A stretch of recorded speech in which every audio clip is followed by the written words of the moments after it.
1:30-ish.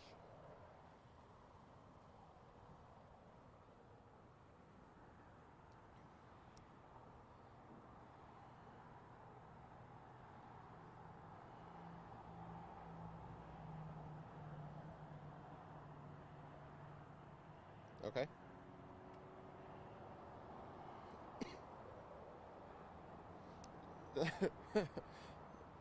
Live or go, anything really, as long as it's clear. Okay.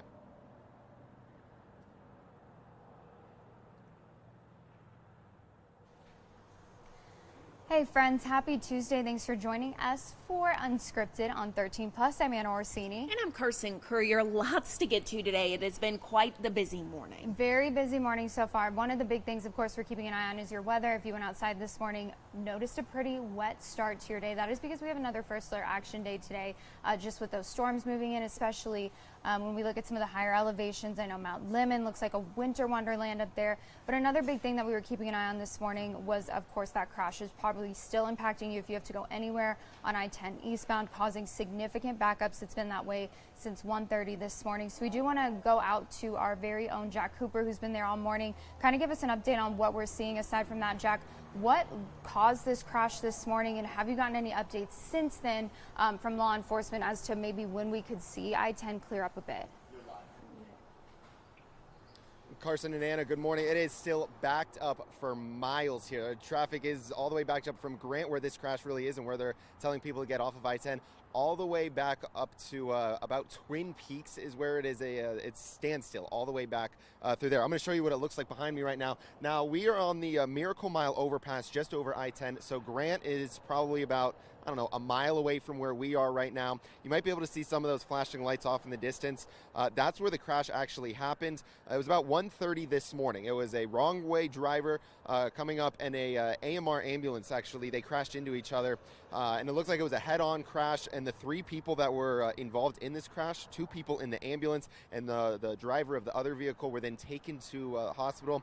Everyone's alive. They're taken in critical condition. No word yet on how they're doing other than that just yet. We are still pushing TPD for more information. Everything they've given us still is very limited. Again, this was 1:30 and right now it is 9:30, so it's been a long time still with very little information. So we're still trying to learn as much as we can. Now, if you're going to be heading from the northwest side up in Miranda, maybe even Causarone down into Tucson, you're going to need to prepare for this. There's people on Facebook and X that have been saying that this is taking them hours just to try and get through. Going from exit to exit has just been taking them hours. You see downtown in the distance. I can't even imagine how long it would take just to get from where I'm standing to downtown right now. So maybe go around. Don't go down Silverbell. That's just as bad as I-10. Go over to La Cañada, La Cholla, maybe even Oracle if you're able to get to the east side of I-10. Try and use those streets to get down to Midtown, to downtown, because that's going to be your best bet. It's going to take a while. You're just going to have to be patient. Good news is it seems like the rain has stayed away for the last few hours, so it is drying out up there. So it should make your drive just a little bit easier. But as soon as we get any more information, Carson and Anna, we will bring it to you both online and on air as well. For now, reporting live on Miracle Mile, I'm Jack Cooper. Carson and Anna, back to you.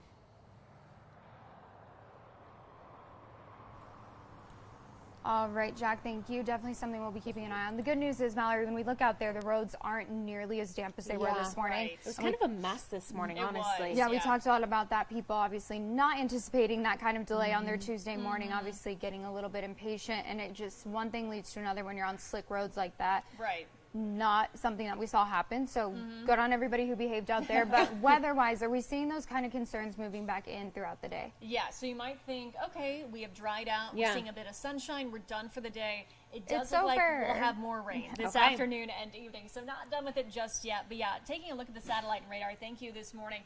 So we are getting a brief break. We had some activity pretty heavy in nature, really around 4, 5, 6 o'clock this morning. That has since kind of fizzled out.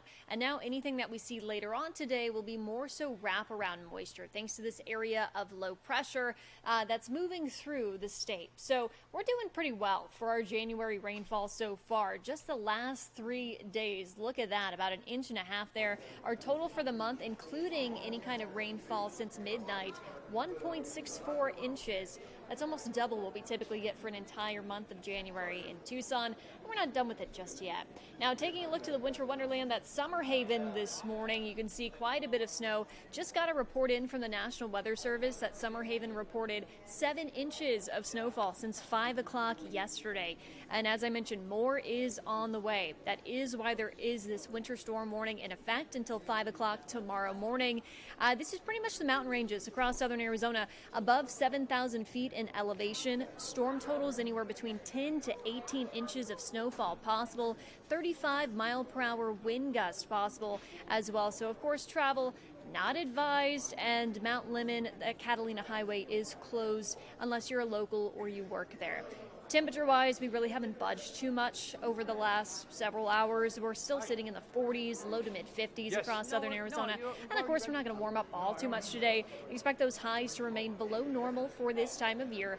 You can see hour-by-hour forecast, a bit of that lull right now, though some scattered showers are possible.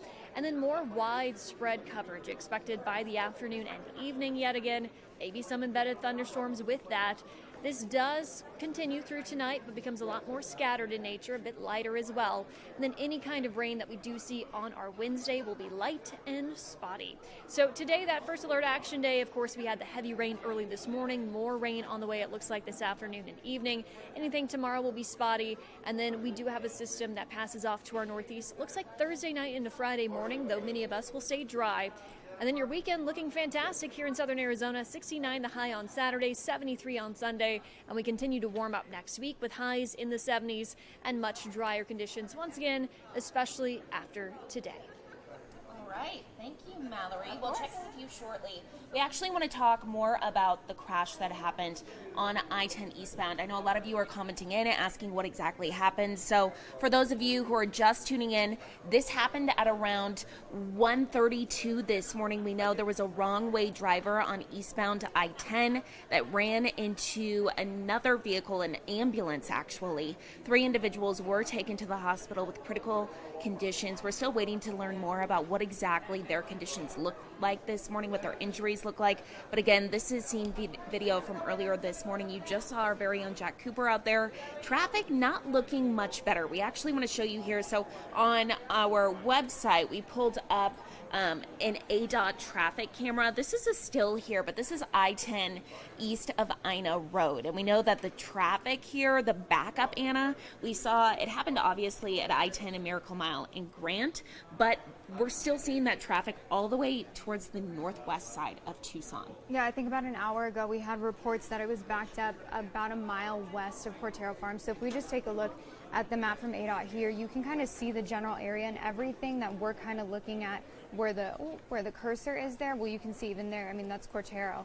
And there's that backup there on I-10 eastbound. But if you look at the map, everything that we're seeing there kind of along where the cursor is, that's all backup because of this crash. So again, I-10 eastbound, they're having people get off at the Grant exit. Miracle Mile, from Grant to Miracle Mile, that stretch of roadway is closed. It's been this way since 1:30 this morning. Obviously, people who are coming in from out of town, they don't know about this. People who don't have a way to go around, you can see Silver Bell's backed up because people are trying to go around. So a huge impact to drivers. And again, we saw a lot of you asking about it on the comments, and we just kind of wanted to circle back. What we know so far, wrong way driver crashed head on into an ambulance this morning. That happened about 1:30 this morning. And 3 people, 2 AMR workers that were inside that ambulance, as well as the driver of the other vehicle, were all transported to the hospital in critical condition. So a big story. This is our website. We'll keep updating that throughout the day as we get new details in. Obviously, something that a lot of people want to know about. As soon as that road opens back up, we'll send you guys a push alert, let you know. Make sure that you have our app. Make sure that you're tuned into our website, our Facebook page. And just drive safe out there. Like Mallory said, another round of the storm is kind of moving in. So, you know, we're not out of the clear yet when it comes to our roadways. Just practice. Absolutely. Yeah, patience, and safe I think, driving. Anna, man, you know that we've reported on things like this before. The fact that law enforcement are still out there investigating when this happened around 2 o'clock in the morning just shows kind of how bad this whole thing was. So waiting to hear more. Hopefully we'll get an update here. But again, if you're on the northwest side, headed towards downtown, headed towards the south side, you're not going to want to take I-10. We are still seeing quite a bit of backup. All the information, as Anna said, is on KOLD.com. Just click on this story. And we'll switch over right here real quick because this is one of our own traffic maps. Mallory just kind of showing you where that slowdown is, specifically a lot of red, and you can see the slowdown, Silver Bell, Ina, Orange Grove. Yeah, this is on the northwest side. Yeah, significant backing up all the way to Cortero Farms. So something we're keeping an eye on today, and obviously thinking about everyone that was impacted by that crash. Something else we're keeping a big eye on today is, of course, the New Hampshire primaries underway right now. This is a live look out to people who are actually voting right now in New Hampshire. And so today, all eyes are kind of on New Hampshire, wondering what's going to happen there. Of course, Donald Trump, Nikki Haley really facing off voters, heading to the polls to select a Republican nominee. Now, we know that the front runner on the Democratic side has been Joe Biden, but he's actually not on the ballot in New Hampshire. He's going to be a write-in option. However, we don't expect it to change the race that significantly on that side. GOP, though, that's kind of the main focus heading into today. Absolutely. We know that the polls are kind of leaning in Trump's favor. We know he's also facing a bunch of different cases right now. He could actually be convicted. So waiting to see exactly what would happen if he did kind of get the majority of votes today, how that would impact everything. And so all eyes on New Hampshire, like Anna said. And we know that Arizona's primary is a couple months away, but still a big deal here. We actually sat down and spoke with a political science professor from the University of Arizona about what Arizonans should look at and kind of learn from today's primaries. Right, and for people just in general, what's the significance of something like the New Hampshire primary, the Iowa caucus? Why is this something that we all keep our eyes on? Exactly. And what could we see today? Because we know that DeSantis dropped out of the race. He suspended or terminated, I guess, his presidential campaign. So are we going to see some of those votes go to Nikki Haley or to Donald Trump? We don't know yet, but he's still going to be on that ballot. So we talked to her, and we want you guys to listen to what she had to say. So the first one, obviously, we talked about a couple weeks ago. It was all leading up to the Iowa caucus, this week specifically, and today it's the New Hampshire primary. For people who don't live in New Hampshire, why is this such a big deal? Why is it something that it feels like all the nation is focusing on right now? The New Hampshire primary tends to have a pretty outsized influence, or at least in people's perceptions, over what happens throughout the primary season, simply because it is the first primary, and voters tend to look to New Hampshire and see who's electable, try to get a gauge of who most people are voting for. Now, New Hampshire is obviously not representative of the greater country in any way. It's much wider, a little bit older. However, it just gives people an indication of who's popular, who they should pay attention to. And as the first primary, it gets candidates' names in people's mouths. So I think the one thing that's interesting is that Biden is not on the ballot for the New Hampshire primary. So a couple of different things. Why is that? And then is this something that we could see maybe present an opportunity for some of his Democratic challengers in the state of New Hampshire? Sure. So Biden was part of a National Democratic Party push to make South Carolina the first primary in the country. It's always been New Hampshire, but they felt that South Carolina is a more diverse state, particularly racially diverse state, might allow for a more diverse slate of candidates to gain traction. So the National Democratic Party decided that South Carolina would become the first primary and that New Hampshire would be the second primary a couple days after South Carolina. Now, the New Hampshire State Democratic Party did not like this at all. They say that it is in their state law that they have to be the first primary, and so they essentially defied the National Democratic Party in insisting on carrying out their primary first. And as a result, the National Democratic Party, of which Biden is, of course, an important member, decided that they would not participate in the primary. So it's a little bit in the weeds, maybe. It's kind of administrative political dispute amongst the Democratic administrators. Now, as to whether or not this is actually going to cause a problem for Biden, probably not. I mean, there are Democrats who are eagerly putting their names on the ballot in New Hampshire, hoping that this could be their big chance. I think it's a bit of a long shot. Biden's president, he's an incumbent, he has a lot of name recognition, and he's going to be on all the subsequent primary ballots. So it seems like probably isn't going to have too much of an effect. So then on the other side, the GOP race, obviously we have Trump and then we have Nikki Haley, but Ron DeSantis' name is still on the ballot, as I understand, in New Hampshire for this primary. So do we think that people are still going to go and vote for him in the primary, or will we see some of those numbers either shift towards Trump or towards Haley during the New Hampshire primary? Sure. Well, DeSantis has suspended his campaign, is no longer running, but this late in the game, his name will still be on the ballot. he will certainly still get some votes. There's going to be some people out there who are DeSantis fans and they want to show support for him, even if it's symbolic at this point. However, I think the bigger impact will be DeSantis voters having to choose between Trump or Haley. In polling so far, it's hard to know where the bulk of those voters are going to go. It's not really a clear direction. DeSantis has endorsed Trump, so presumably Trump will be the beneficiary of most of those votes, but it's really hard to know at this point. I don't think DeSantis is going to get a huge amount of votes on this ballot, though. So if Trump comes out the clear winner in this, is it pretty much the end of the GOP race? What do you think will happen with Nikki Haley? Certainly not the end. I mean, her home state of South Carolina is just a few days from now, and she's hoping for a big win there. It's, not every nominee won New Hampshire. So, Barack Obama did not win New Hampshire in the Democratic primary. However, this isn't really a super close race. Trump's had a pretty wide lead for a long time now. So I think a loss in New Hampshire for Nikki Haley would sort of indicate what we've already known, which is that Trump is very wide ahead. A win for her would be huge. I mean, a win would be seen as a big upset and a big sign of potentially unexpected victories for her to come. So she's really, really hoping for a good result in New Hampshire. So for people here in Arizona, obviously we have to wait a little bit for our primary, but we look at all these results coming in the Iowa caucus, the New Hampshire primary, and I think that people take in this information and they're kind of like, oh, well, it's a done deal. Why is it important for people to still come out and vote in the Arizona primaries? Well, in the primaries, it's really important for people to exercise their right to vote and to express express support for the candidate that they truly support.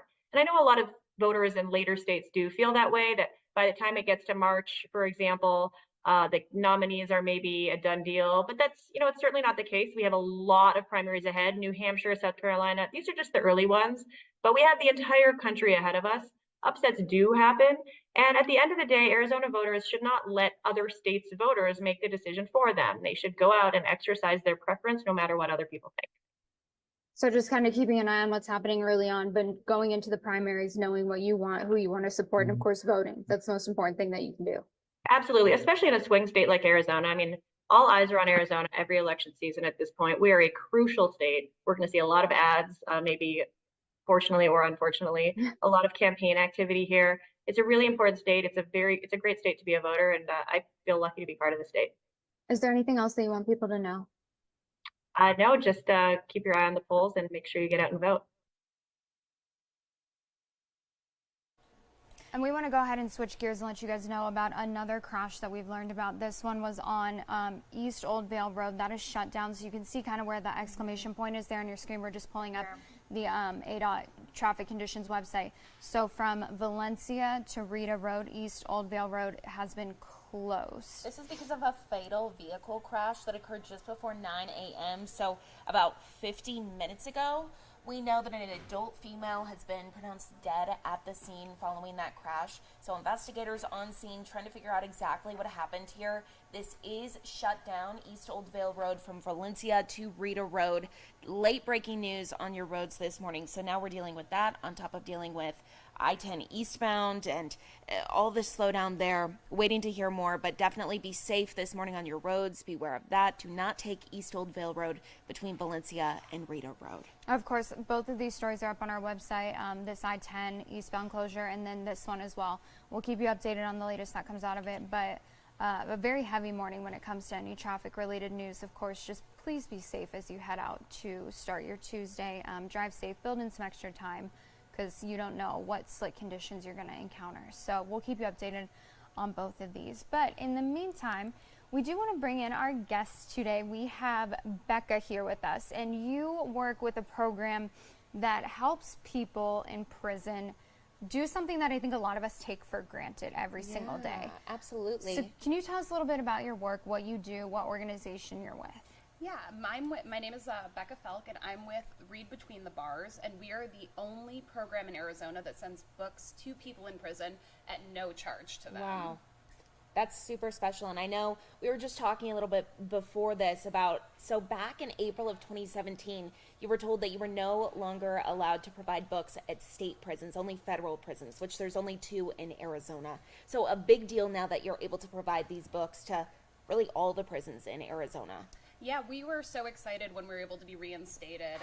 When Governor Hobbs came in, she put in a new prison director, Ryan Thornell, and he has been wonderful to work with, very amenable to bringing us back into the system.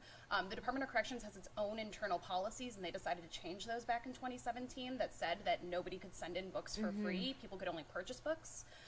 Many people in prison, if they're working, are making between 50 cents and $1 an hour, and that takes a lot of money to be able to purchase a book. So we are just so excited to be able to have this resource for education, for improving literacy, for people to be able to have a little bit of escape from the tedium of prison, and be ready to come back into our community and stay connected to our community while they're inside. And Becca, we were talking a little bit about, so you guys have gotten a lot of requests for these books since they just got reinstated January 10th? Yep, that's correct. How many requests? We have had over 200 requests from people in prison about wanting access to books. So we are so excited to fill those. Our books are flying off our library shelves. We work entirely on donations and volunteers. So they're moving, and we're hoping that more people can hear about us and know that they can donate their time, donate books, donate money for postage. I have a lot of books. I have a lot of books because I just, you read a paperback and then you're like, maybe I'll give it to a family member, but it just sits on the shelf. A lot of them sit on the bookshelf. Yeah, and you look at it and you're like, well, I probably won't read that again because I already read it. So this is a really cool way to kind of pay that book forward. Are there any requirements as far as donating goes? So what can people donate? What can they not donate? Yeah, absolutely. So we request only paperback books. The Department of Corrections, the state one, only allows paperback books. So if you have hardcovers, we ask that you find another place to donate those to. And we also just want you to make sure that there's no books that contain any writing, highlighting, and that they're in good condition. They can be used, but they have to be very gently used and have no marks or tears or anything on them. Okay. And that phases my books out. I always write the date that I finish it in the top. That's the only thing I do. I just write, so I'm like, well, what if I donated it and then they could write the date? And is that okay? Yeah, Can something like that is okay. Okay. Or if there's underlining or words or anything like that. Okay, makes sense. So tell us a little bit about, you said people that they can actually give back, give monetary donations as well. So how do you guys use that money and help the organization, help these individuals? So we are a nonprofit, but we are entirely volunteer run. We have 0 paid staff. All of the money that people donate goes to paying for the postage, paying for packaging. If we have unique requests that aren't in a donation, sometimes we get requests for like aviation mechanics. People don't often donate those books. We'll use the money donated to purchase those specific requests. So it 100% goes into our mission of the program and no overhead kind of thing. So you guys will get requests from inmates on what books they want to see specifically. And then you try to fill those requests. We ask people to kind of give us genres as opposed to specific titles. We unfortunately cannot always guarantee they're going to get a specific title, but if they tell us they're really into mysteries or science fiction, we can definitely fulfill that request. But when we get some more of those niche ones, we also have a wonderful partnership with Bookmans. They have been a wonderful sponsor of us because they will allow us, if we have excess donation books or too many, if we get 100 of one kind of book that we can't really send it all the time, we'll do the exchange program with them, and then we can use our Bookman's credit to also get those more specific titles and things like that for people so that we can fulfill their requests. And then once you drop the books off, do they stay there or do you guys go and pick them back up? At the prison? So we send them directly to the individual, so it actually becomes a part of their property. That's awesome. We have been working with some people. Read Between the Bars has been in existence since 2007, so over a decade we've been doing this, and we've been working with a lot of people throughout that time, and we know that they often donate it to the prison library when they're done with it, so it does go back into the population. So we're helping fulfill the individual's request, but also a resource in the prison for people to use for years and years. I was going to say, I'd like to hope that it's like a little exchange in there, because I know when I read a good book, I'll tell somebody about it. And especially when you get a book that you wanted to read, like there's no feeling like that. You read all the reviews on Barnes & Noble, and then you finally get that book and you're so excited. I can't even imagine having that feeling when you didn't have access to those books before and you didn't have the choice for kind of what materials you wanted to read. Yeah, absolutely. That's why I think this program is so wonderful. Again, we don't take any money as volunteers. It doesn't cost the prisons anything, so therefore it doesn't cost taxpayers anything. This is all community volunteer led. So this is something about connecting people inside, outside, because they are going to come back to our community, and we want them to feel like they're welcome and that they've done something well with their time inside. So how can people, if they're watching here, if they're interested in donating some books or donating money, how can they do that? We would love for you to follow us on Facebook and Instagram. We are Read Between the Bars. You can find us, Read Between the Bars Tucson, if you need something a little bit more specific. You can also go to our website, which is readbetweenthebars.com, and there's a link to PayPal there to donate. If you have paperback books you want to donate, we have a drop-off at the Poetry Center at U of A, or you can send us an email and we'll follow up with you. Okay. Thank you so much, Becca. Anything else you want to mention, or any other questions? Or what's your number one most requested genre? Oh. Okay, so I would say generally it's more of that mystery kind of thing, but actually one of our most requested is a dictionary that people are looking at to improve their literacy skills. Oftentimes they're improving their English skills, anything like that. So that's actually our most requested book, our paperback dictionary. So if you have some sitting around the house, a lot of people don't have them anymore because we all have the internet, but people don't have that inside. So paperback dictionaries are a huge resource to us. What about textbooks? Because I know that you'll take classes in college, get the paperback textbook, never pick it up when you're taking the course, and then never pick it up again. Is that something that people could donate as well? Absolutely, especially things on investment, financial management. Those have been a big request lately. Writing skills, and also art books. People love to learn how to draw, work on calligraphy, things like that. The biggest thing with art books is just we have to ensure there's no nudity inside so that we can send it in. Got it. We just actually spoke to someone Bruce Ward. Oh, yeah. Who he actually fell in love with art in prison through books. Yep. And so, wow, this is such a full circle moment. And now he's on the outside drawing and kind of pursuing that passion. And so what it's all about. Yeah, it's very cool. Well, thank you so much for being here today. Thank you so much. We really appreciate it. And I have a lot of Colleen Hoover books I can send your way if you have a lot of people requesting those. I have quite a few, and my mom would be happy to see me get rid of some of my books. So thank you. We really appreciate it. Thank you so much. Have a great day. Perfect. Well, there's one thing that's actually really exciting to talk about, talking about entertainment, books, the Oscars. The Oscars. I have to admit, I have not seen a single movie on here that's been nominated. I have not. Oh, my goodness. Yeah, so I have a lot of catching up to do, but yes, the Oscars. So the official nominations came down this morning, and obviously all year we've been talking about the whole Barbenheimer thing. Oppenheimer kind of cleaned house when it came to Oscar nominations. 13 total nominations, so that was the most of any other film, including Best Picture. And then Poor Things falls closely behind with 11 nominations, including Best Picture and Best Director. Okay, we have Killers of the Flower Moon. I know Herb Stratford, he came in on 13 News on Fox. He talks about all the best movies, and he's touched on a lot of these, but he said that was one of his favorites. That has 10 nominations, including Best Actress and Best Picture. Barbie earned 8 nominations, including for Best Supporting Actor and Best Supporting Actress.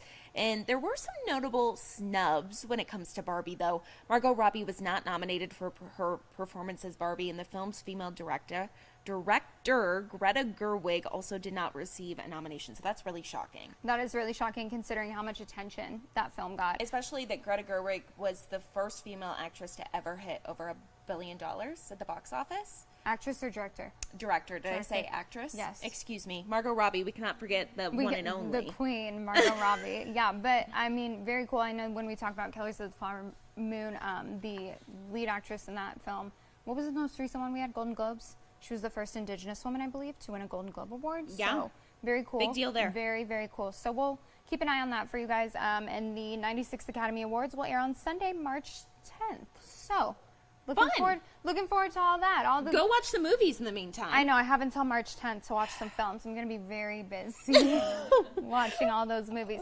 Good news is weather for it, Mallory, is perfect. Yes. This is honestly, perfect. Though, this is perfect movie Stay watching weather. in bed, stormy skies, and we're kind of seeing the sky start to break through a little bit behind those clouds. Don't be fooled, though. Right. We're not done with the rain just yet. So we are getting that nice break, which occurred around, I'd say, about 7 o'clock this morning because we had some heavy rainfall. I know when I drove into work today, of course, that was like 2 o'clock in the morning, but through about 6 o'clock, we had some widespread rain. It has since quieted down, but yes, more is on the way. So if we take a look at current conditions outside, we're at 51 degrees in Tucson, widespread cloud cover, especially over the mountains. Winds coming in from the south around 10 miles per hour. And temperatures really not going to budge all too much today thanks to that cloud cover and more rain on the way. So expect highs in the mid to upper 50s for Tucson, Nogales, Green Valley, and San Manuel. Today in Cochise County, high temperatures a little bit cooler, low to mid 50s for Bisbee, Wilcox, Sierra Vista, and Douglas. Now, your 7-day forecast here after today's rain chance, we do have a spotty shower chance for Wednesday, and then most of us really dry out. So mostly sunny skies for your Friday, temperatures staying below normal, and then we start to warm things back up this weekend. Upper 60s, low to mid 70s Saturday, Sunday, and into Monday. So once again, just keep that umbrella, rain gear handy for today, but quieter weather is on the way. Kind of a half and half forecast is what we've been seeing lately. Getting that much needed rainfall and mountain snowfall, but we also have that nice warm up on the way by Sunday. But it still doesn't feel bad in the rain. Like yesterday, it was kind of rainy all day, but I went outside and it wasn't cold rain. Like it was a nice, it was a tolerable rain. Like I can take it when it's not and I can windy take it. and cold. Yeah, it was not, I mean, my dog, that's really like the threshold there. Will hardly go outside, and he will in this kind of rain. So good boy, Harley. Yeah, and not a lot of wind with these systems, so that's always key. As we mentioned, snow. Of course, we still have winter storm warnings in effect for elevations above 7,000 feet. Summer Haven reported 7 inches of snowfall since last evening. Wow. And more on the way, so they really need the moisture up there for sure. Perfect. Great news for Ski Valley. Yes, fingers Honestly, crossed. yeah. Happen soon. Okay. everyone up in Summer Haven's like, Anna, what are you talking about? It is freezing. Awesome. Well, thank you, Mallory. We Of want course. to let you all know. So, essentially, Governor Hobbs was supposed to be here starting at 10. Of course, she is stuck in traffic because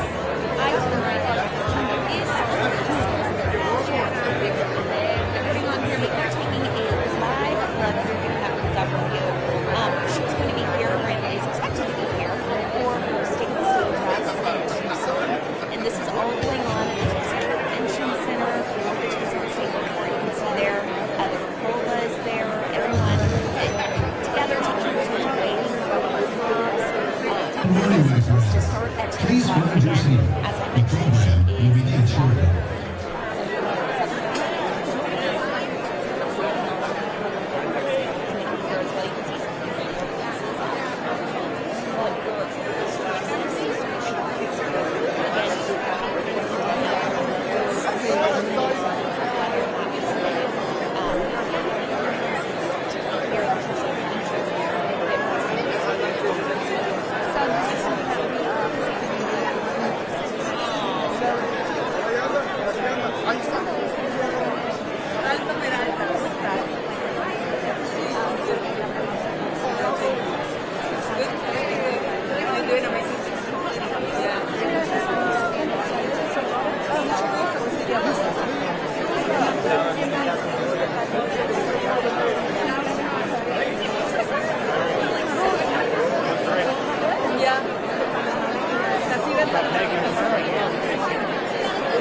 Good morning, my friends. Please hold your seat. The program will begin shortly.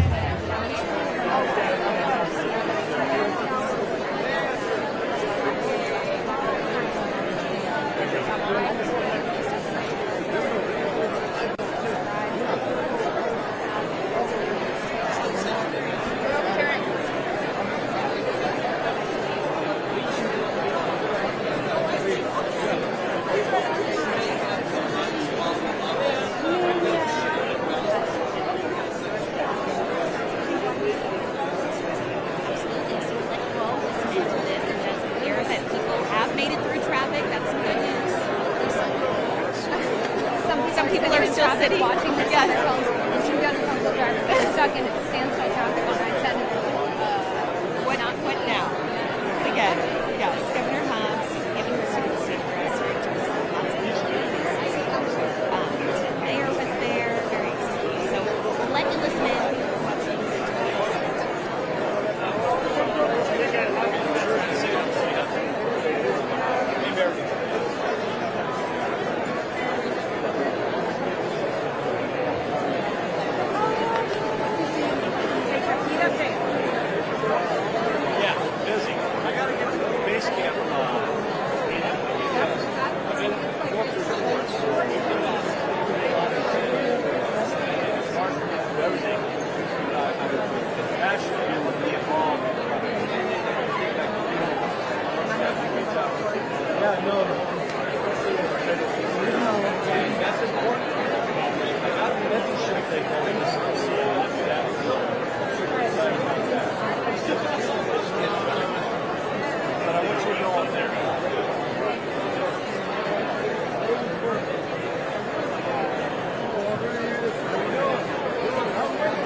find your seat. The program will begin shortly.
You'll probably take me to some casino that has delicious food. Now that he's so right. Thank you for being with me. You did a great job.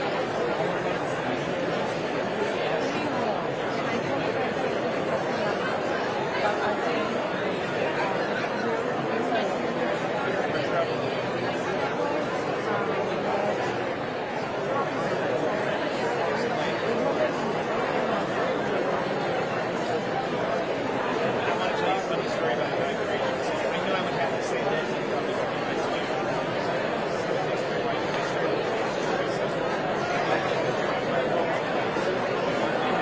And I did. You can have a wife. You have a kid. And they're in my solid trouble. How are you?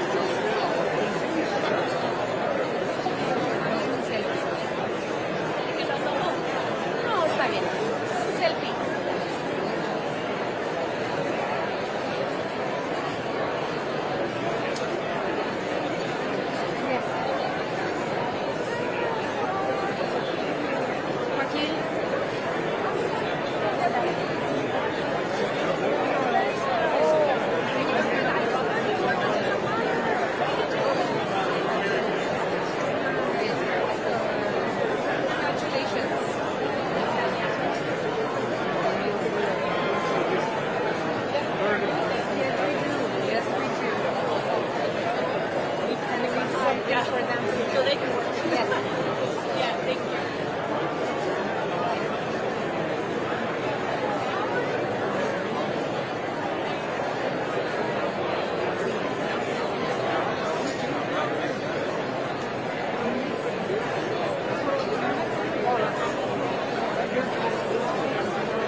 Good morning, my friends.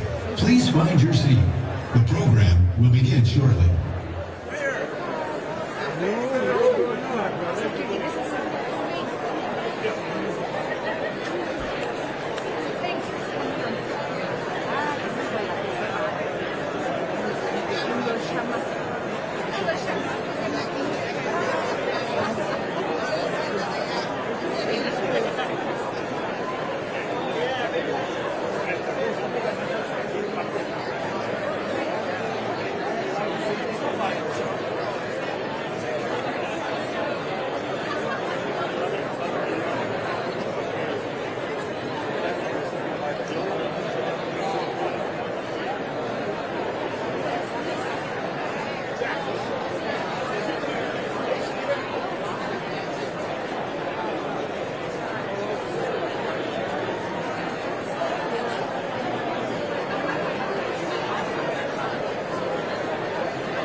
Good to see you again. Hi. All I hear.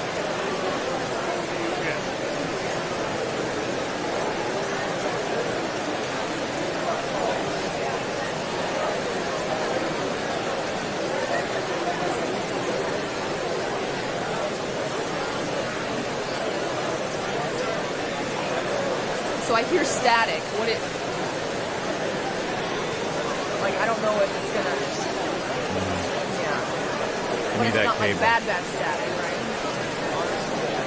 But I was hearing something when you were walking over.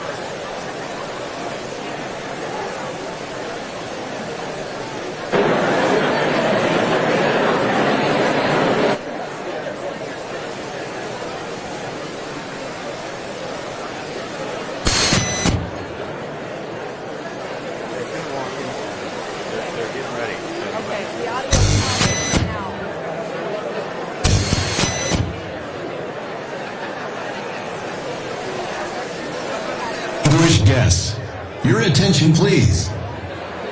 We proudly welcome the Governor of the great state of Arizona, the Honorable Katie Hobbs.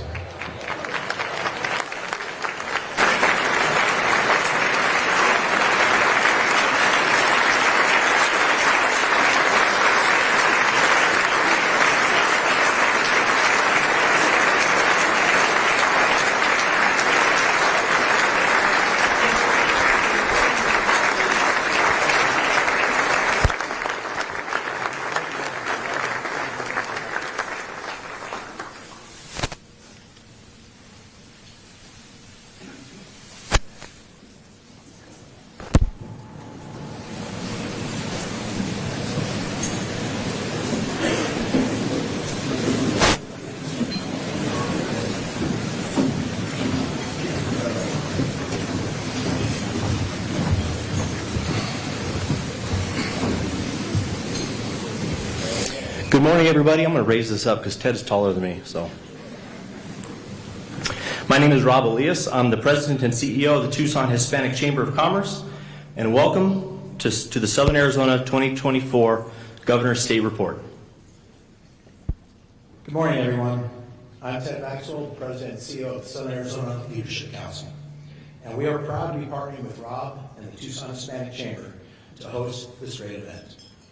Governor Hobbs, thank you for being here with us today, and we look forward to your vision for 2024.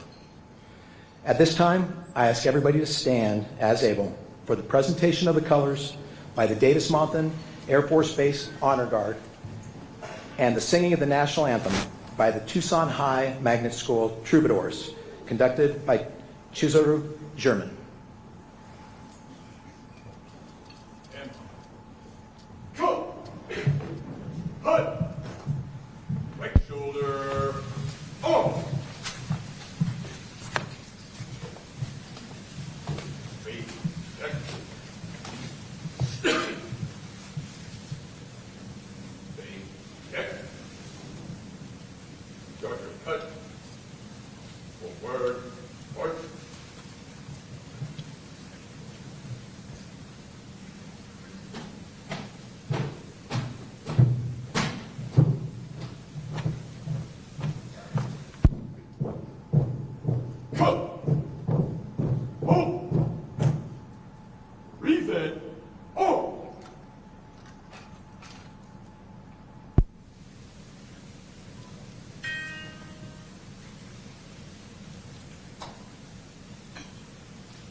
Say, can you see by the dawn's early light what so proudly we hailed at the twilight's last gleaming,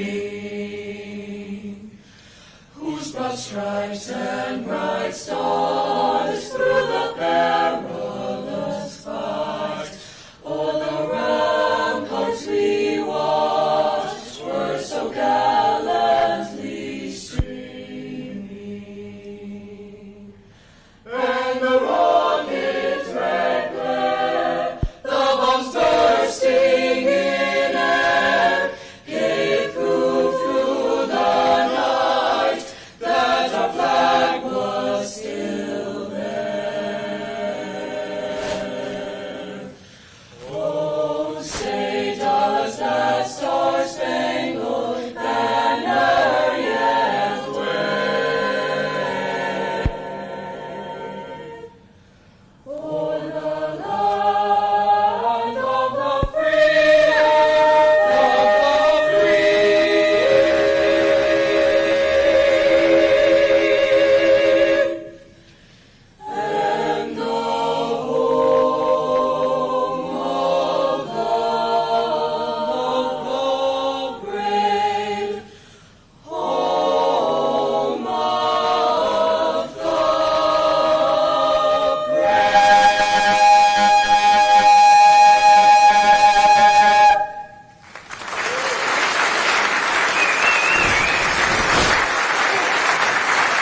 Please take your seats.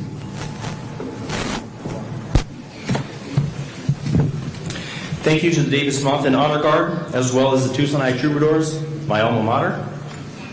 That was incredible, don't you agree?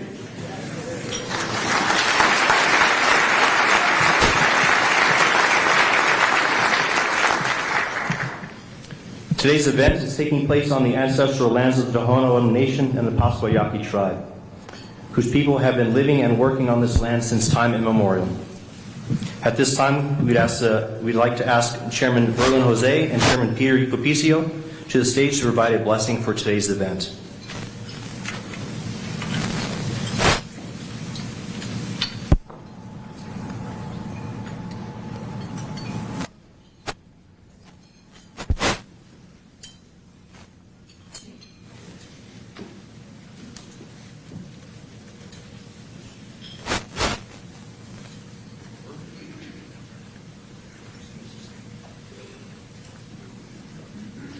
Buenos dias, good morning. Dios en Chaniabo in our language.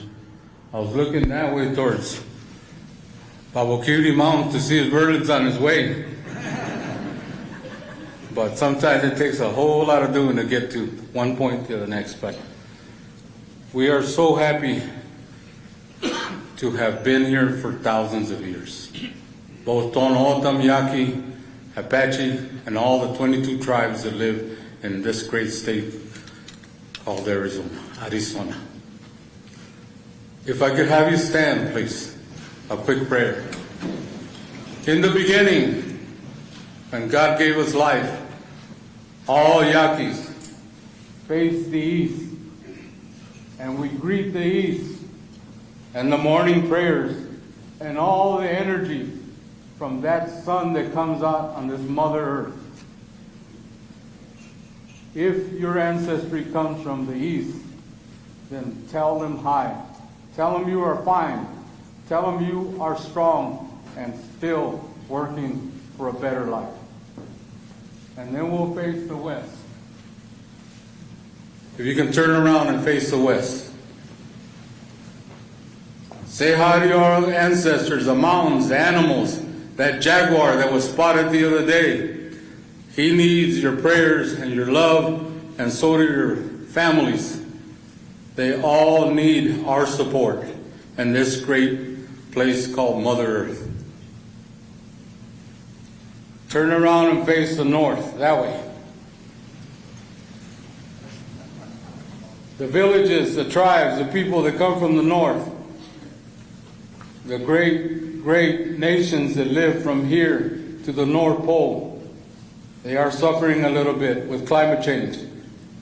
They need our help and our support, and all our families that make that effort every single day. And finally, we look to the south. To the south. For in the ancient beginnings of the Aztecs, the Mayans, and everybody else, this is how they prayed for life, for a better way of their ancestry to continue.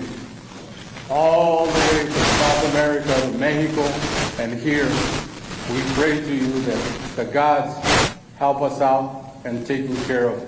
And finally, let's look at each other. Wave at each other, say hi to each other.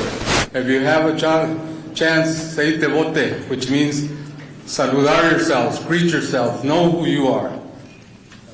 That is a blessing from the Pascua Yaqui tribe, Tohono O'odham tribe. When I see my brothers, I hug them and I wish them well, just like you would your children. By the way, 1977, I graduated from Tucson High. So.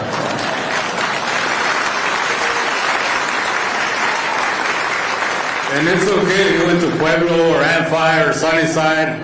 That's okay. Or Marana High School over there with the mayor and everybody. But thank you. That blessing will be for every single living tree, rock, animals, human beings, everybody that breathes this air. May it strengthen you, may it guide you, may it give you a good heart to find a way of how to conquer and how to reason with today's modern world. Thank you. God bless you on behalf of all of us at Pascua Yaqui Tribe. And thank you, Mayor, for being here.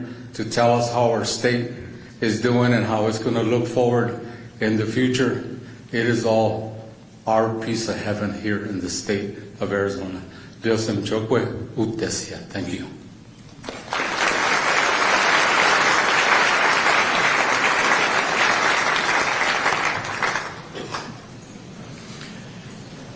Please be seated. Thank you, Chairman PCO. As always, you inspire us all. On behalf of the Southern Arizona Leadership Council, I would like to thank each one of you for being with us this morning. January always brings with it new hope and excitement for the new year. We're very grateful to have Governor Hobbs with us today to share the vision for 2024 and the future of Arizona. We are all here because we care. We care about our region. We care about our state. We care about each other. And we too look forward to the future. We're also joined today by many distinguished guests and elected officials who also will be helping us craft the future. So we want to take a minute to acknowledge and introduce these guests. Please hold your applause because there are many of them. And apologies in advance if we miss any of you, because Rob and I are pretty sure we will. So today we have the honor of being joined by Consul General Michelle Ward, U.S. Consulate in Nogales, Mexico; Consul General Marco Moreno Baez, Consulate of Mexico in Nogales, Arizona; Consul Rafael Barcelo Durazo, Consulate of Mexico in Tucson; David Figueroa, State of Sonora, Mexico; the Honorable Congressman Raul Grijalva, Arizona Congressional District 7; Mr. Troy Kimball, representing the office of U.S. Senator Kirsten Sinema; Mr. Robert Guerrero, representing the office of U.S. Senator Mark Kelly; C.J. Kamarjian, representing the office of Congressman Juan Ciscomati, Congressional District 6; Commissioner Leah Marquez Peterson, the Arizona Corporation Commission; Chairman Peter Yucapicio with the Pascua Yaqui Tribe; the Honorable Mayor Regina Romero, City of Tucson; the Honorable Mayor Paul Diaz, the City of South Tucson; Mayor Dusty Escapuli, City of Tombstone, and that was the Honorable Mayor Dusty Escapuli; the Honorable Ed Honey, Town of Marana; the Honorable Dan Huish, City of Douglas; The Honorable Mayor Jorge Maldonado, City of Nogales; Honorable Mayor Clea McCaw, City of Sierra Vista; Honorable Mayor Tom Murphy, Town of Sahuarita; Honorable Vice Mayor Hector Bojorquez, City of Nogales; Councilmember Kevin Dahl, Vice Mayor Kevin Dahl, my apologies, City of Tucson; Councilmember Nikki Lee, City of Tucson, Ward 4; Councilmember John Officer, Town of Marana; Councilmember Levi Johnson, Town of Benson; Councilmember Seth Judd, Town of Benson; Councilmember Mark Rodriguez, City of Sierra Vista; Councilmember Tim Bowen, Town of Oro Valley; Councilmember Mo Green, Town of Oro Valley. I'm almost done, I promise. Councilwoman Lisa Montiel, City of Nogales; Colonel Brant Putnam, Commander 162nd Wing, Morris Air National Guard Base; Colonel Scott Mills, Commander of the 355th Wing, Davis Monthan Air Force Base; Colonel Casey Bartholomew, Commander 355th Mission Support Group, Davis Monthan Air Force Base. Please a round of applause for all of them.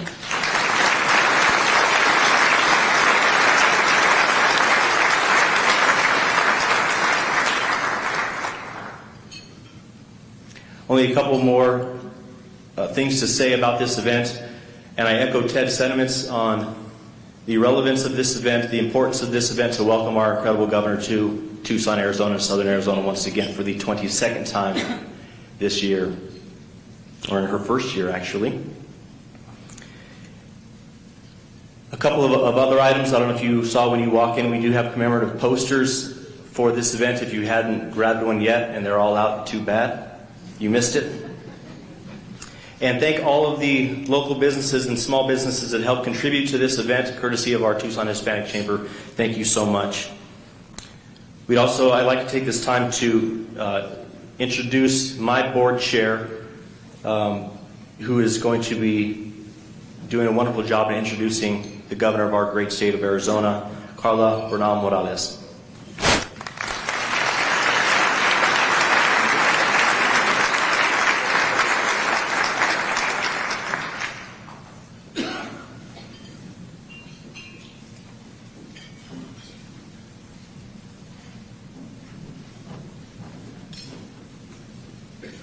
Good morning, muy buenos días.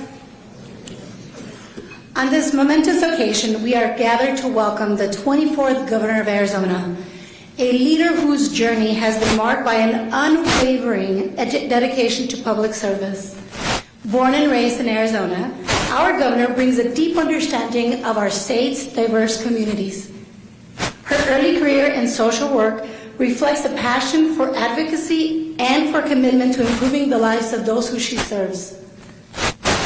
This dedication became the bedrock of her political journey, leading her to various roles where she has championed issues ranging from education to social justice.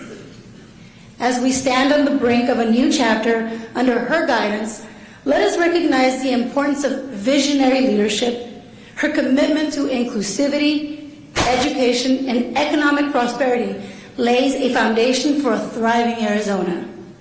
She is a champion for us all and a leader dedicated to building a better, brighter future for Arizona.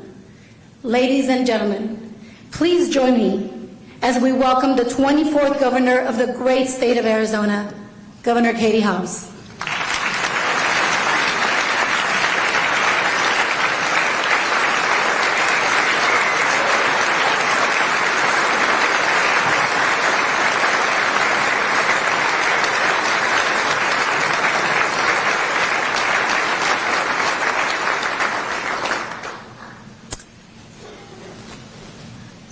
The teleprompter is blank. All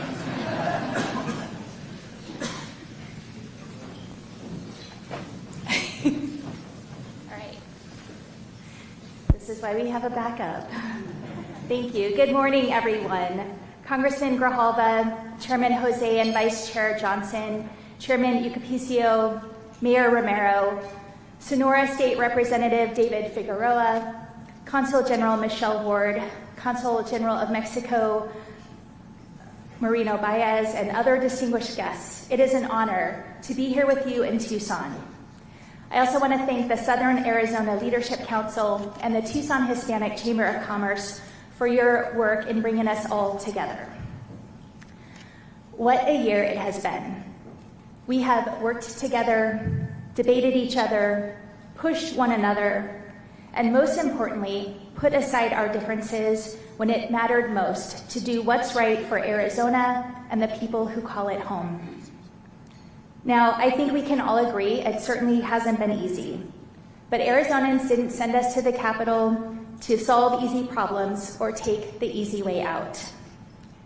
They are relying on us to ensure Arizona's economy works for middle-class families, that we are taking action on securing the border where the federal government has so clearly failed, that we continue creating good-paying jobs for working-class Arizonans, that we help lower costs on everyday items, that our water future is secure, that our schools are safe and places of opportunity, that healthcare is accessible for those who need it and when they need it, and that our rights and freedoms are protected.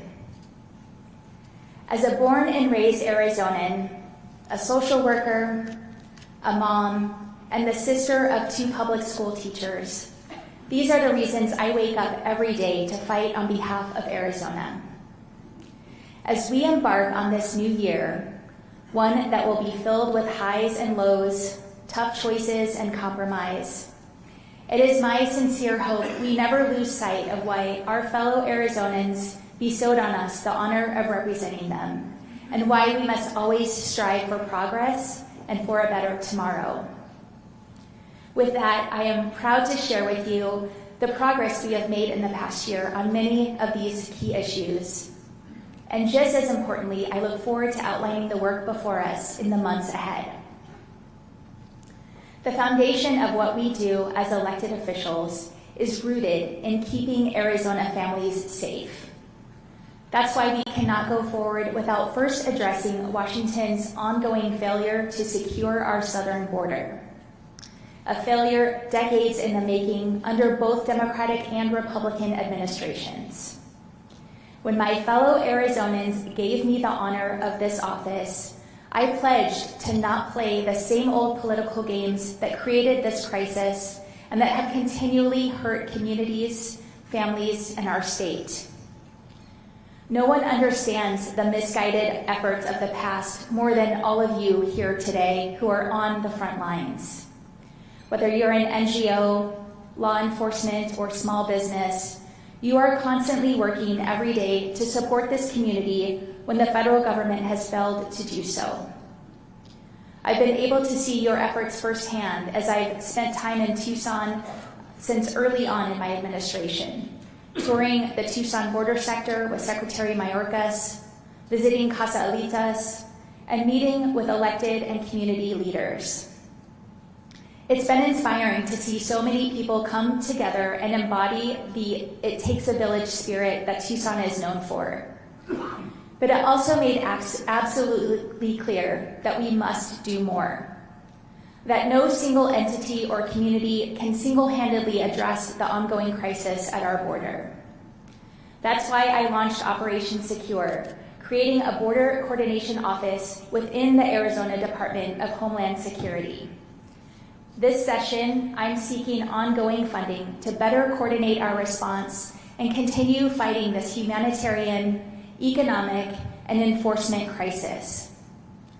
This new funding will expand the operation with critical investments in border security, as well as resources to intercept the flow of fentanyl. Every Arizonan should know we are taking significant and meaningful steps to keep them safe, even when the federal government refuses to. These investments will strengthen enforcement efforts, raise awareness through an education campaign, and expand harm reduction and treatment services, particularly in rural areas.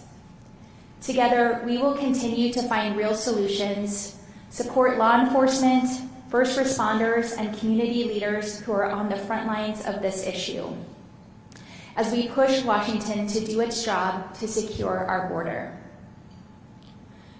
Just as I will continue to hold the federal government accountable for their responsibilities, we must also fulfill our fiscal duty to this state. We face an approximately $850 million shortfall between this fiscal year and the next. And make no mistake, it will take all of us working together to solve this gap without harming Arizonans. To those who call this state home, let me share this message.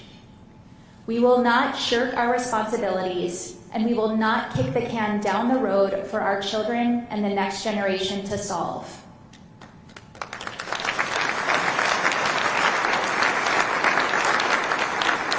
And we will not cut spending on vital services. The people of Arizona are counting on us, and we will not let them down. We must find common ground, focus on real solutions, and strengthen our state's balance sheet. I released my budget a couple Fridays ago, and you could see the details there on how I plan to address this gap. We will rein in wasteful spending without sacrificing public safety and public education. We will establish guardrails on unaccountable programs without hurting hardworking families. And we will tighten our collective belts through increased efficiencies and innovation without gutting programs that support small businesses, seniors, and those in need. I look forward to working with leadership and members from both sides of the aisle in the months ahead to get the job done. Despite our budget issues, we have much to be proud of in our amazing state. Nowhere is it more apparent that the state of our state is ascending than in the unprecedented strength of Arizona's job market and the record investment in our economy. Let us celebrate that today, more Arizonans are employed than at any point in our state's history.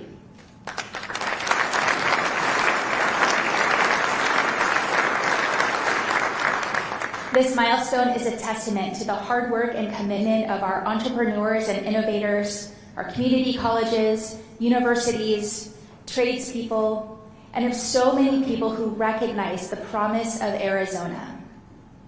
Just as impressively, our state has attracted $32 billion in foreign investment, more than California, Texas, or any other state in the nation. That $32 billion means jobs, jobs, and more jobs for working people here in Arizona. On top of that, we are fortunate to have amazing partners in Mexico and Sonora.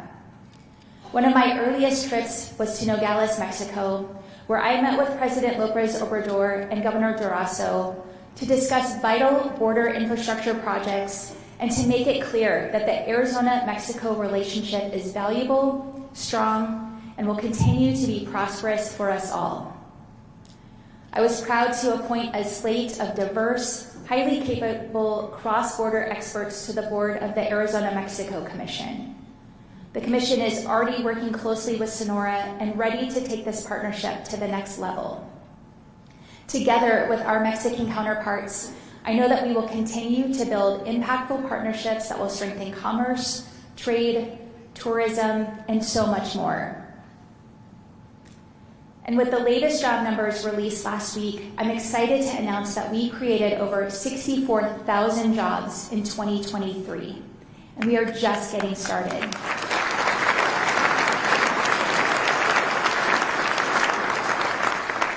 Arizona leads the way in attracting the high-tech and advanced manufacturing businesses that are building our nation's future. I'm proud to say these achievements were possible because of partnerships between the public and private sectors.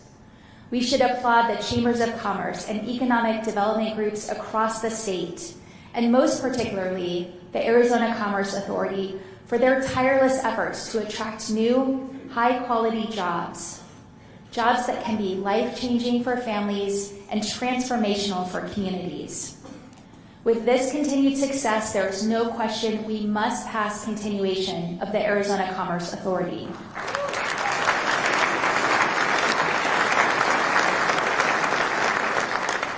As I said, we're just getting started, so now is not the time to rest. It is critical that all of us continue to work together, just as we did when a bipartisan coalition of House and Senate members came together to pass last year's budget.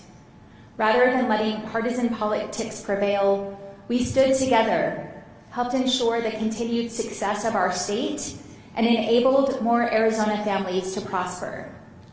That's the power of finding common ground and doing what's best for the people of this state. And make no mistake, I will always put the people of Arizona first. That's why I've taken action to ensure our strengthening economy provides opportunities for any Arizonan who wants to succeed. With our investments in Future 48 workforce accelerators, we will prepare thousands of Arizonans every year for jobs building our nation's future in industries like semiconductors, renewable energy, and aerospace and defense. And my Build It AZ apprenticeship initiative aims to double the number of apprentices in construction and the trades to meet the needs of our 21st century economy. It's these programs, along with a strong higher education system and access to childcare, that will help ensure more Arizonans have the ability to get a good job that supports themselves and their families. We will continue this success by building the infrastructure and deploying the technology needed to expand high-speed internet to every community across our state with the nearly $1 billion Arizona will receive. High-speed internet is crucial for businesses, healthcare, and education, particularly for our rural and tribal communities who are on the front lines of our rapidly changing economy. We must build fast, reliable, and affordable broadband access for every Arizonan, no matter where they live. Speaking of infrastructure, I am thrilled to share that yesterday we announced Arizona will officially be receiving the full $95 million investment from the federal government for major improvements on the I-10.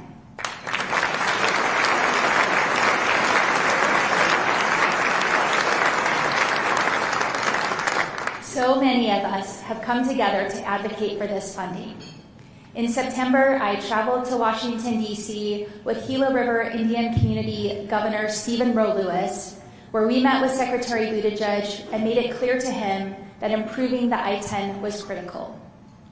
By securing this investment, we are not only improving our state's infrastructure, we are propelling Arizona's economy forward, ensuring a prosperous future for all.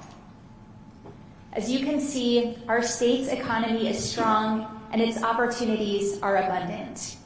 However, we cannot ignore the fact that for Arizonans across all age, color, and geographical boundaries, our housing affordability crisis has erased feelings of prosperity for too many. I have personally felt the fear and uncertainty of not knowing how you're going to make your next mortgage payment.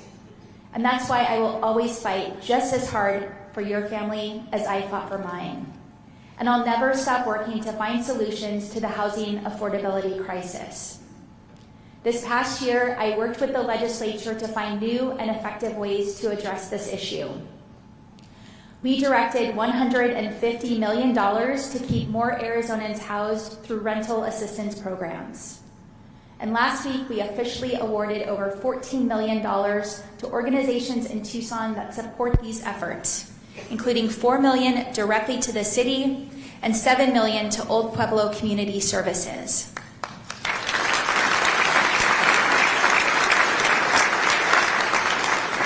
We also allocated money to provide access to legal aid for up to 1 million more Arizonans who are facing eviction or housing insecurity, and made a historic investment to create more housing that's actually affordable for middle-class families. Further, we accelerated the awarding of low-income housing tax credits that enabled the Arizona Department of Housing to maximize the building of affordable housing across the state. This particular effort directly led to 15 new affordable housing developments, half of which are in rural communities, building more than 1,000 housing units for working-class families who need them.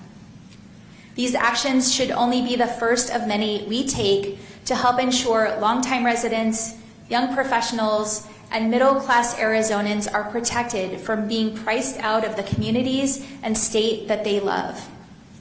I was born and raised in an Arizona where a middle-class family could buy their own home. And that should be the reality for the next generation too. But to make it so, we must take action. That's why I announced the Arizona is Home Mortgage Assistance Program. This program will help working-class families throughout the state with down payment assistance and mortgage interest rate relief. That means that a family of 4 living in Phoenix, making up to $75,000, will have the opportunity to purchase a quality, affordable home. And we will enhance homebuyer assistance for our state's rural communities by providing access to less costly home loans for working-class households. These are good, tangible steps to creating access to housing at affordable prices, but they alone will not solve the crisis across our state. I look forward to working with the legislature to find innovative and effective solutions to help Arizonans access the homes they and their loved ones need to thrive. Of course, to discuss Arizona's future, we must also talk about water. How to protect what we have today, how to navigate the challenges ahead, and how to maximize opportunities when Mother Nature provides them. Thanks to the careful planning and bipartisanship of generations of leaders before us, Arizona is at the forefront of water conservation and innovation. Our state uses less water today than in the mid-1950s, even as our population has boomed. However, just because we've been successful in the past does not mean we can relax about the future. We can reject the doomsayers, but we must always have open and honest conversations about our water resources, not shy away because they can be difficult. As the first year of my administration has shown, I will take decisive action to protect Arizona's water future. In last year's address, I highlighted a corporation pumping groundwater in La Paz County with essentially no oversight. After I sent investigators and they found they were in violation of their lease, I ended it.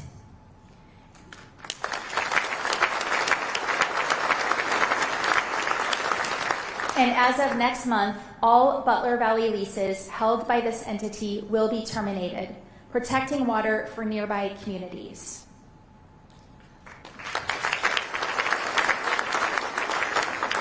I will continue working with everybody, farmers and agricultural interests, urban and rural communities, local and regional entities, to find the solutions we need to ensure our water future is secure for tomorrow and for generations.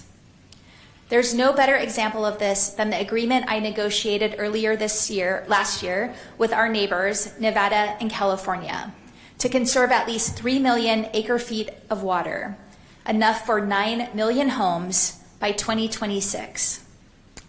With this historic agreement, we stood up to the federal government's egregious plan to slash Arizona's water, and we safeguarded our natural resources. But this is only a starting point. We have not put the decades-long drought in our rear-view mirror yet. We must always strive to do more through expanding public-private partnerships, increasing conservation, exploring new technology, and maintaining a steadfast commitment to strengthening protections where needed. The Bipartisan Water Policy Council I created last year, comprised of water leaders from across the state with a wide range of experience, has embodied this spirit with a series of common sense recommendations to secure our water future. For decades, rural Arizonans who have begged, demanded, and fought to protect their groundwater have been ignored. Now, after 40 years of waiting, it's time we finally take action and update our groundwater management laws.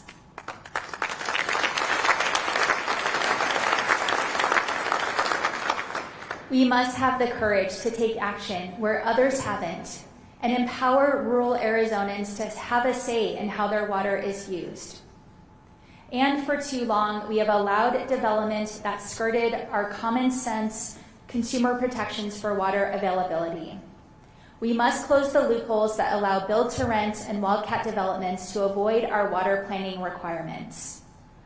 Our water rules give families and businesses confidence to invest in our state, and we cannot continue to let individuals and corporations exploit these loopholes and rob us of our water future. We all recognize that our state is growing, and we must continue to adapt while maintaining our long-held status as a national leader in water management. Our water standards are the key to our strong economy, and I refuse to sacrifice them for unchecked growth.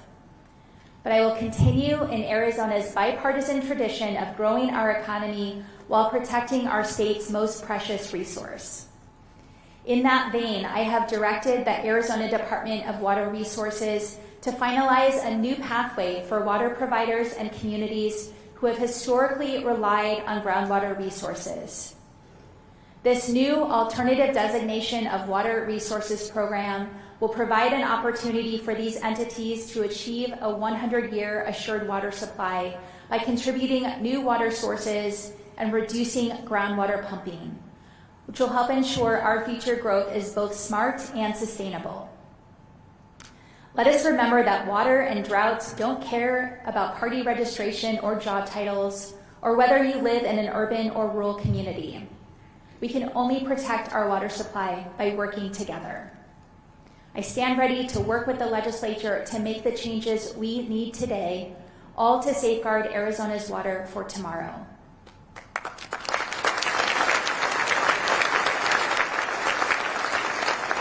And I have been loud and clear that if others refuse to act, I will.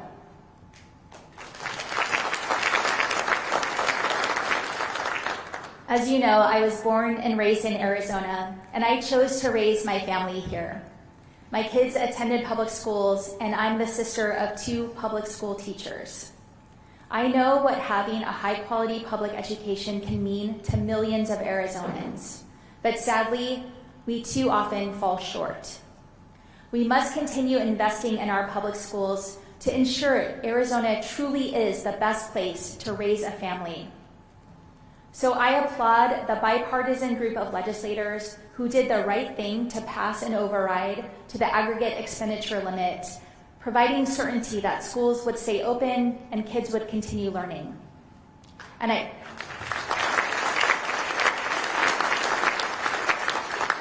I stand ready to work with legislators to find a permanent solution going forward. In addition to the AEL override, we also work together to find bipartisan solutions to further support our public schools, including a $300 million infusion for K-12 schools.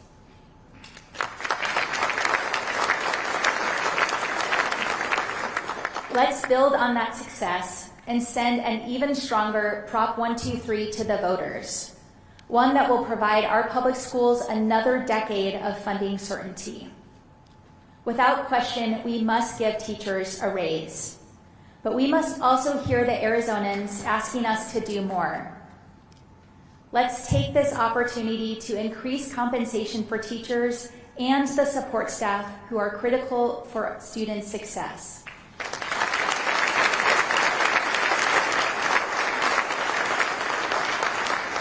And let's take the necessary steps to invest in school safety. I look forward to collaborating with the legislature to move these solutions forward. By working together to strengthen Prop 123, we will prove to Arizona parents and students that we're building the world-class public education system they deserve and that our state needs for the future. We must not let this opportunity pass us by. In this upcoming session, we must also address the long-term health of our K-12 schools, which means we must address the lack of accountability and transparency in Arizona's ESA program.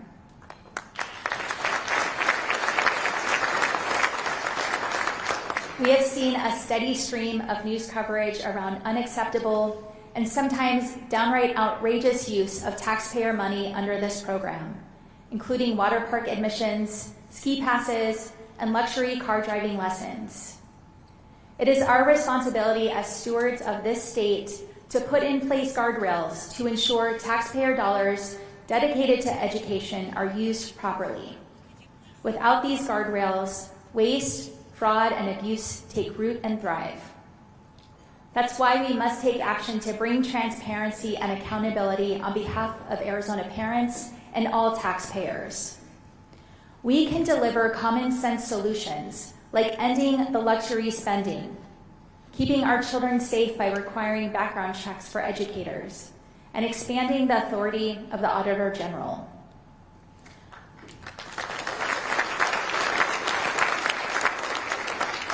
Additionally, let's require recipients to have attended a public school for at least 100 days, a reasonable standard that would save our state $250 million.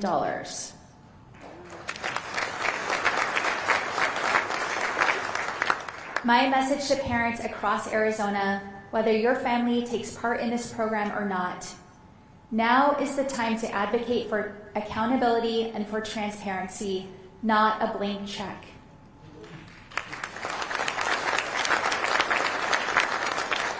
If we fail to do so, the current projected price tag of $1 billion is only the start. Turning our attention to higher education, our state universities continue to lead the way in innovation, pushing boundaries and helping more Arizona families achieve their dreams. This can be seen in our AZ Healthy Tomorrow initiative, which will produce over 2,500 more healthcare professionals every year. Working together, we will create a new generation of doctors, nurses, and healthcare professionals, while offering communities across the state badly needed access to health care. We are early in this journey, but we should be proud of our state universities for their steadfast efforts to build a better tomorrow for Arizona. I have called on the legislature to work with me to begin a new engineering-focused medical school at Arizona State University, to double the size of University of Arizona medical schools, and to start a new medical school focused on serving rural and tribal communities at Northern Arizona University.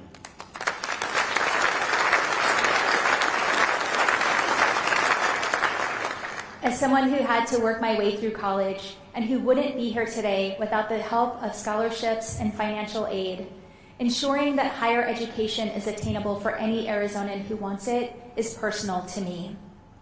And I know that many here today recognize that we have a duty to make higher education as accessible as possible. We should be proud of the progress that we've made in this area through securing significant investments in tribal colleges, as well as new funding for community colleges in rural Arizona. However, we must also recognize that many of our actions have been one-time investments.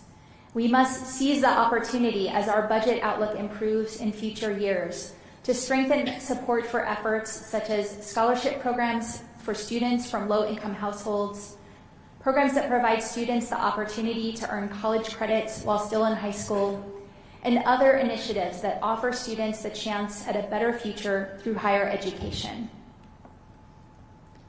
Supporting Arizona families also means protecting our loved ones throughout their time on this earth.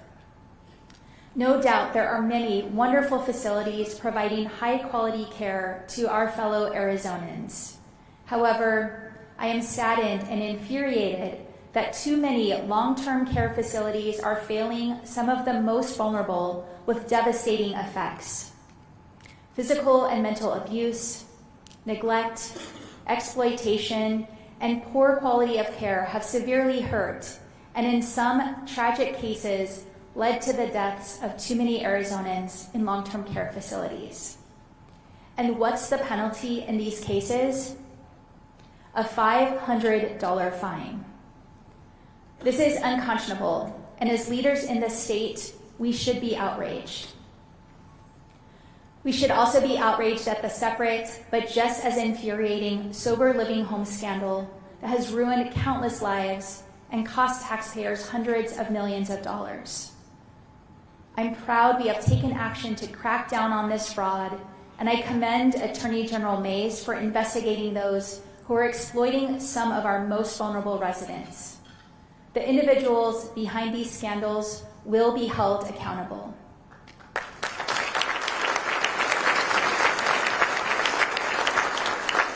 But it is also apparent we need to provide additional tools to go after bad actors who take advantage of those in need. That's why I called on the legislature to strengthen our state's standards for sober living homes and long-term care facilities and significantly increase penalties for bad actors.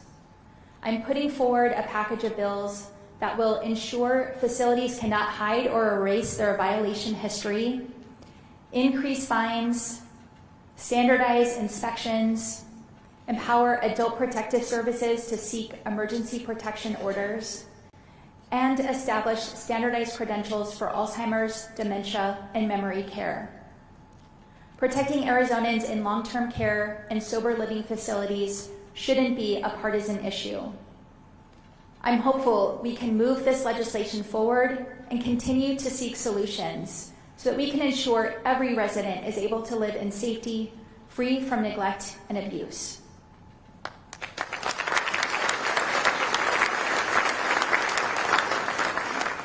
Supporting Arizona families also means ensuring our children have access to high-quality health care.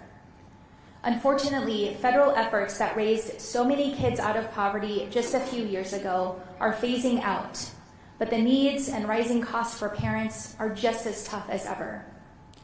No family should have to go bankrupt to care for a sick child.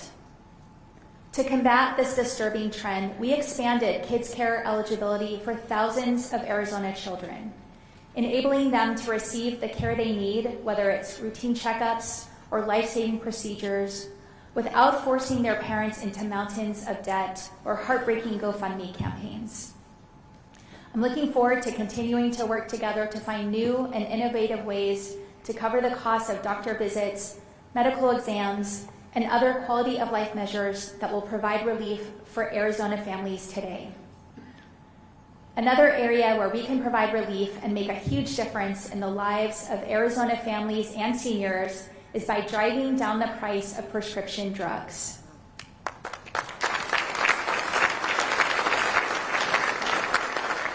That's why I strongly urge the legislature to support my forthcoming proposal that stops price gouging middlemen in our healthcare system from overcharging for prescription drugs, requires justifications for price increases so Arizonans aren't hit with surprise costs, and establishes the new Prescription Drug Affordability Division, which will cap prices on commonly used drugs like insulin and prevent outrageous price hikes. These measures will help every Arizonan and ensure no one ever has to choose between paying for rent or paying for life-saving medication. I believe that fighting for Arizona families is the foundation of what we do as elected officials. And I truly believe that fighting for Arizona families means defending every individual's right to make their own reproductive health care decisions.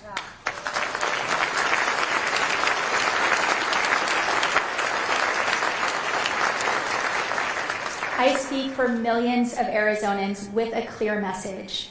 These deeply personal decisions should be made between a woman and her doctor, not politicians and the government.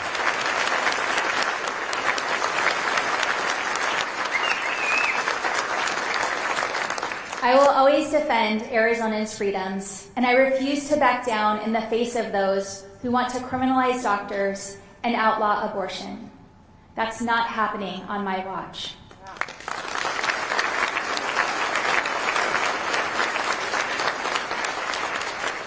Instead, there are common sense bills we can pass right now that will expand access to reproductive health care. Arizonans across the political spectrum agree that we should repeal the 1864 abortion ban once and for all.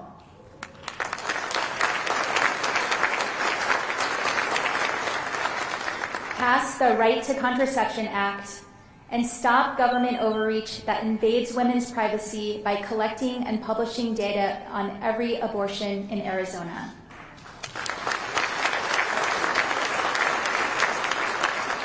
As I've said before and will continue to say again and again, reproductive freedom is not a partisan issue.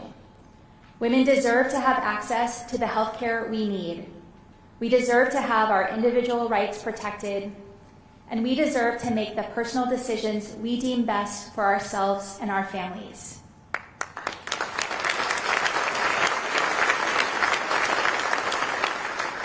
Now is the time to do what's right and pass these critical policies.